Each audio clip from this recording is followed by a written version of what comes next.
Morning, everyone. Good morning. Good morning. Good morning.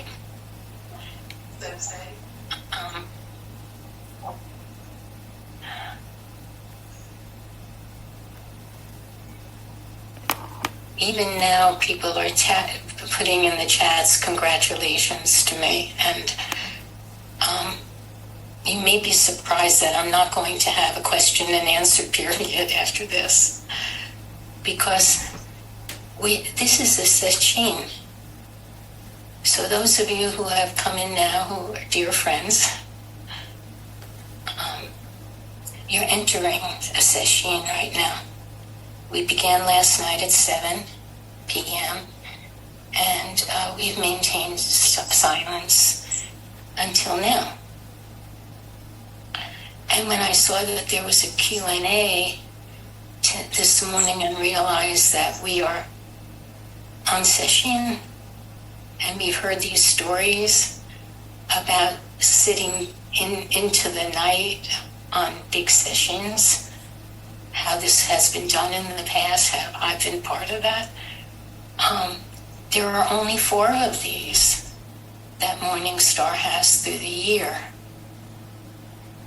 So I'm going to ask you to do what we do in this practice, is to turn your questions to yourself.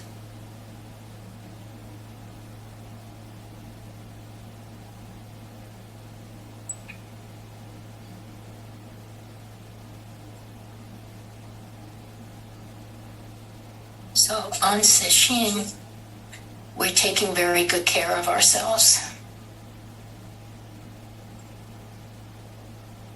We're deeply, deeply resting.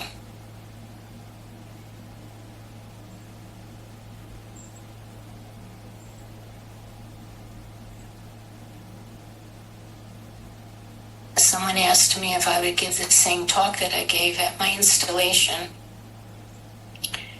And of course I cannot do that. This is not then. And my mom had told me, for her own self, I'm not going to try to figure it out. When they're in front of me, I'll know what to say.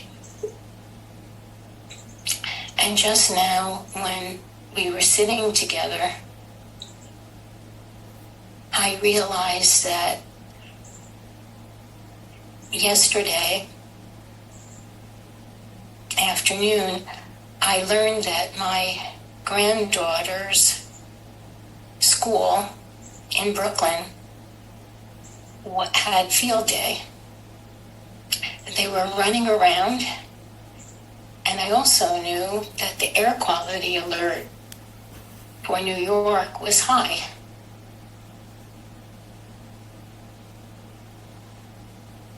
And because of this practice, what I did with that was not to share it with my daughter, but to sit with it. And I went to my cushion and I sat. And as I sat, there were other things that were happening.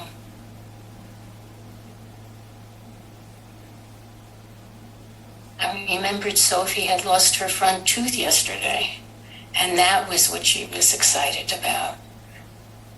She told me the story of 2 acorns, and what it showed was that struggle makes you stronger. I also saw my daughter telling me she had a terrible headache and didn't feel well. All of this was there. All of this was part of what was happening.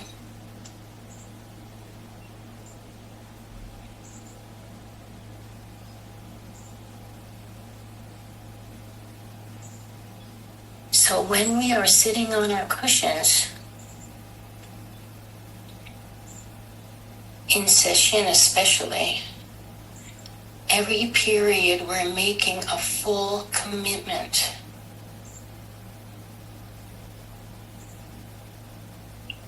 concentrate just for this period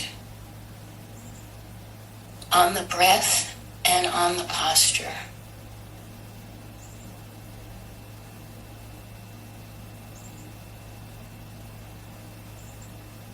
On the intelligence of our own bodies, our breathing.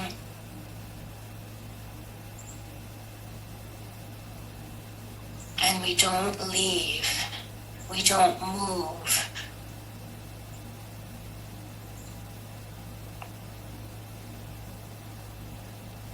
When big feelings arise, another child's word, we stay.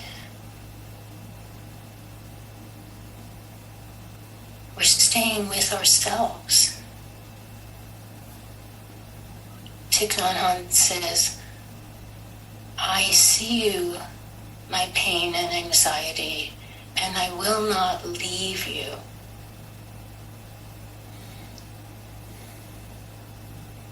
The primordial need of a child is togetherness that cannot be threatened. Togetherness is our vow as bodhisattvas. When we take the bodhisattva vows, we're making a vow of togetherness. And in Sangha, we are carried by the living out of that vow together.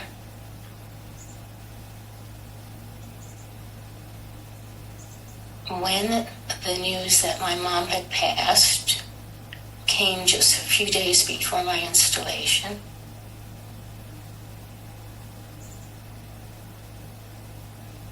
everyone ran to help me, to take care of what they could take care of, to do what they could do.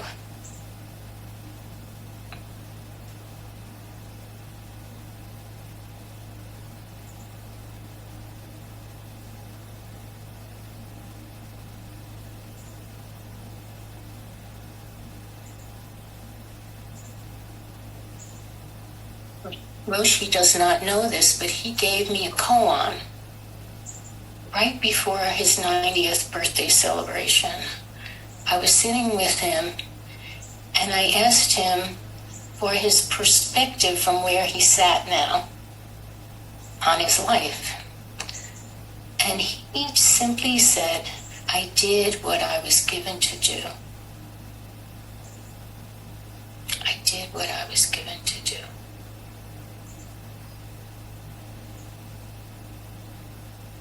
I knew he didn't mean to become a Zen Roshi, a Jesuit priest. I knew he was not talking about that. But I have been his student for so long and have watched him say yes and open every moment after moment, to what he was given to do then. His other great expression is, let's do it.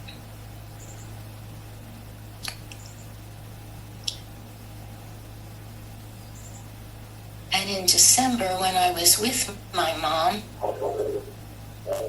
she said to me that I had grown up. And she said, if there is something that you've been given to do and have not done, you're ready to do it now. So I immediately told Roshi I would go forward with the transmission ceremony, which frightened me. But my mom, knowing what she was doing, the work she was doing, gave me the energy to do the work I needed to do what I'd been given to do. And every day, waking up, I use a short morning gatha that Norman Fisher suggested in his book, Training in Compassion. As soon as my foot touches the floor, I dedicate myself today to the best of my ability to being generous, open-hearted, and benefiting others. So simple. And at the end of the day, we review that and we open to a new day, the next one. It's the same with what we're doing here now.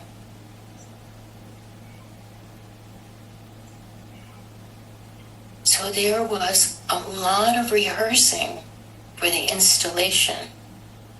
And every time that I made my petitions to Roshi, those of you who don't know, they begin with life and death are of supreme importance, impermanent and swift. My whole body, every part of me was crying that petition.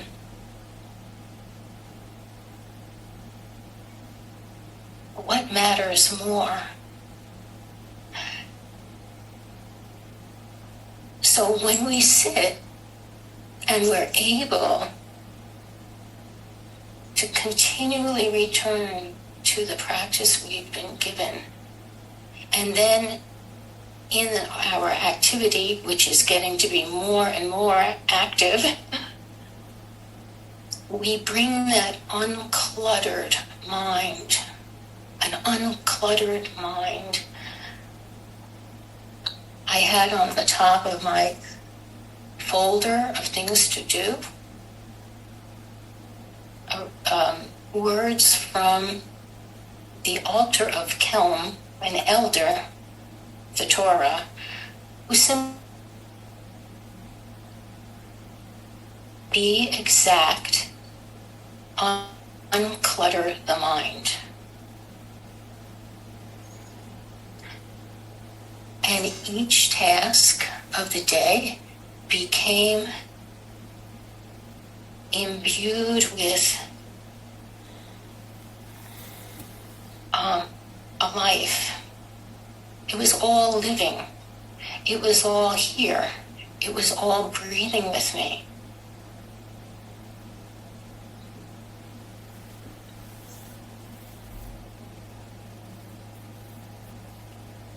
The children in my class had once said, if we slow down, we'll get more done. Now, we put that up as a hypothesis on the board and we tested it, and it was true. In this practice, we're returning to that innocence of the young child, was not bound by space or time.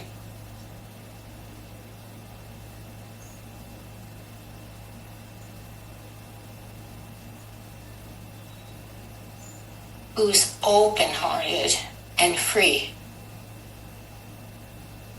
who senses the goodness in everything. And when we're with children, we are touching the truest and deepest parts of ourselves.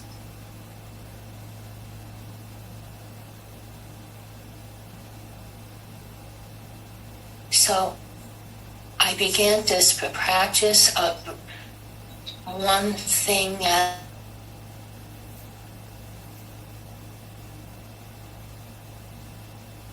and it grew deeper.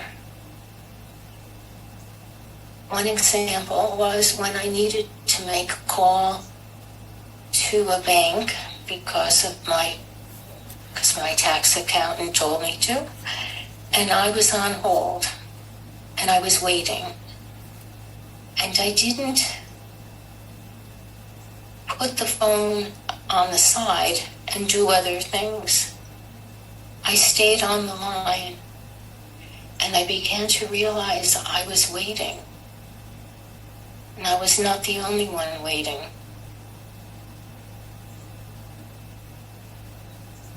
Who else is here waiting? waiting for a test result, waiting for a college response, waiting for water. Waiting became something that included the universe. The further you go, the more you can see that. I have been very grateful for this. And having these tasks to do for the installation has been a gift to me. We rehearsed and rehearsed and rehearsed. And we sat and we sat and we sat. And then when the time came, it didn't work out that way. It didn't work out the way it was rehearsed. But because of our practice, we were able to move with it and find it fun. It was fun when Roshi didn't say the words I thought he would say. and today when he disappeared from the screen, I am seeing, I don't know if any of this is hitting any points with you at all. I'm very tired. My feeling at the installation was one of joy and grief. Thich Nhat Hanh says, my joy and pain are one. Our deepest relationships are usually forged from a shared grief. Something someone is carrying that brings you together.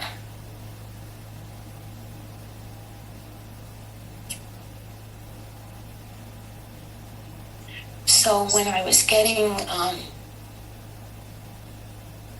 texts and emails from my family during the week coming up to the installation, I found myself able to respond to the questions about my mom's obituary and to practice for the installation when it was that time. So this is all about learning to stay and to move and be moved by the practice itself.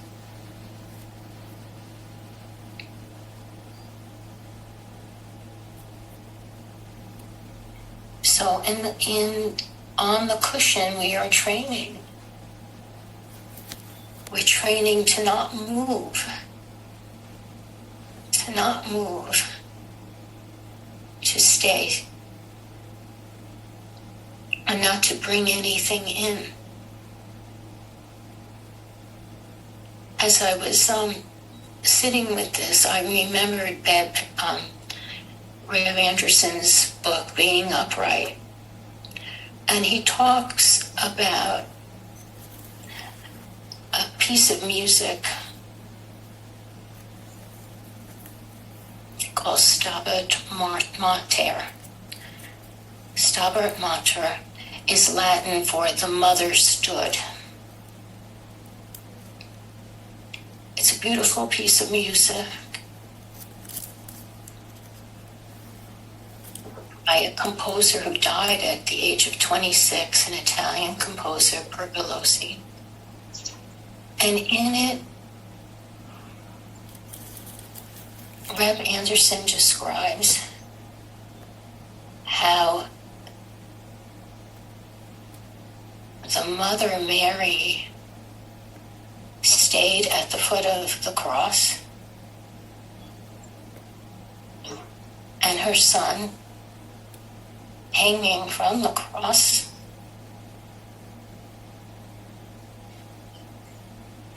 and how they each settled into their work.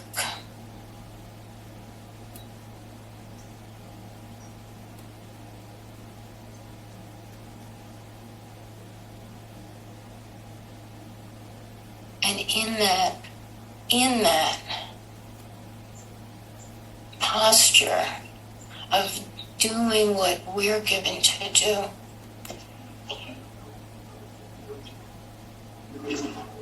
their connection with the support they each needed, not the same work. So I don't want to be morbid. It is a happy occasion. It's not morbid at all because we know that this practice leads to joy, to the Dharma gate of joyful ease. And as I watched my mom in the dementia ward of her assisted living home, I saw her and I saw the other people there do something very interesting. If they were asked a question about the past, what did you have for breakfast? They put their hands over their eyes like this.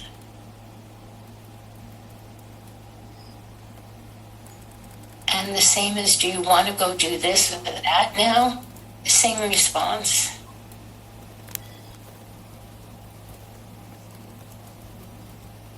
I had seen the same thing in young children in the classroom. Asked them to write about their summer vacation. They had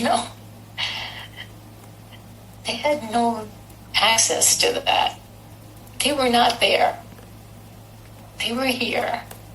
And they had something here that they wanted to tell me about or write about or show.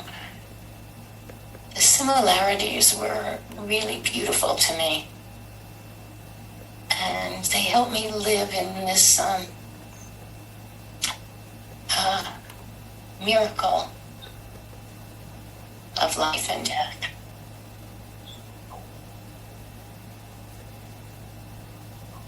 So I just wanted those of you who are going into your day, Queen said that contemplation with inactivity is 1,000,000 times better than contemplation within stillness.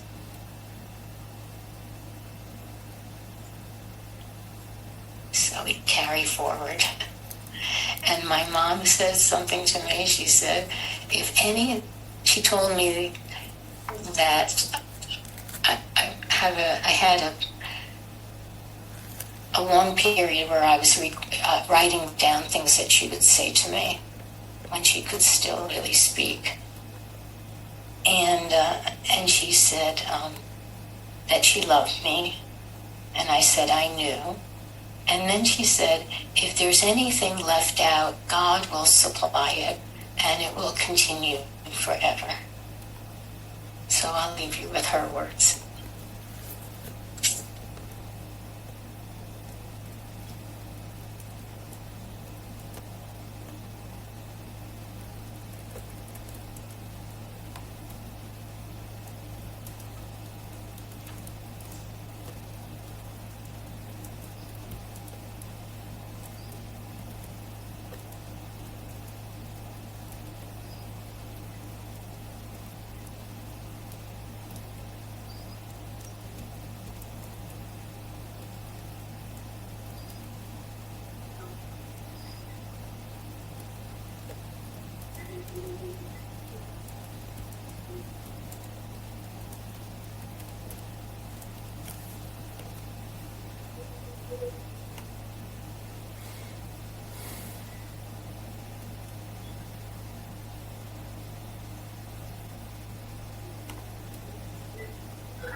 Recording in progress.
JoAnn,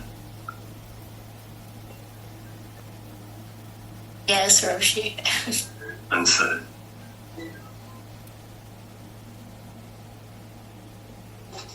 thank you for this beautiful talk, this beautiful giving of yourself.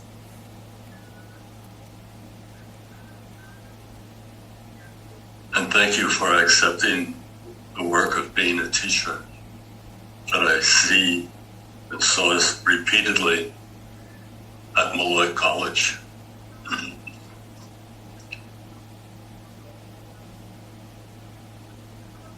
The students always speak of you with love and affection, and we're all anxious to be a part of your installation. I know Morning Star is in good hands. I don't have a question for you, but I would ask you if you could say another word about something you mentioned early in your Teisho. That a child needs togetherness that cannot be threatened. Yes, Cannot be threatened. yes. Could you say another word about that?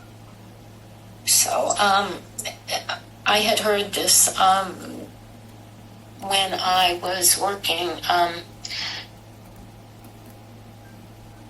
We were working with trauma, and this came up as from a child psychologist, and I was so struck by its similarity, its actual resonance with our vows.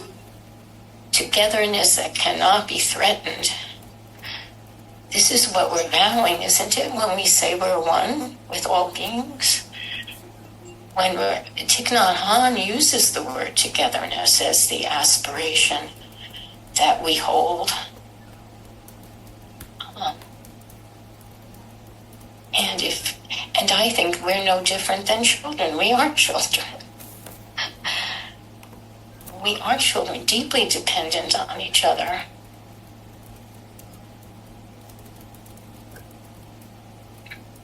And many of us are worried about our children.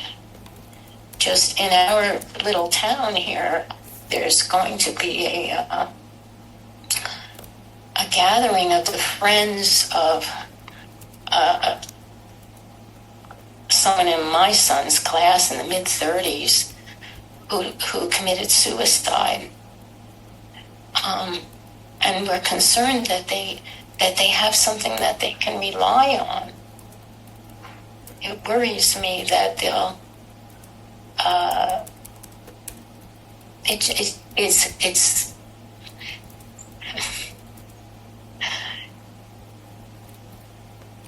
it's so much energy in my practice, this vow that we take, and my concern for young people, my love of children.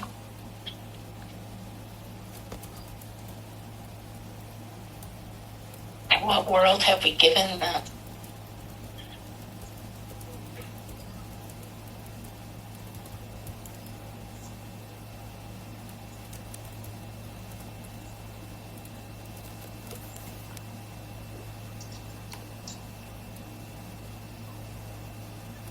And I think as teachers too, we have to always remember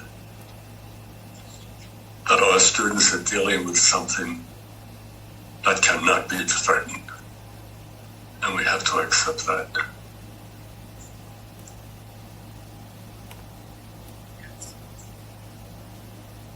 Yes.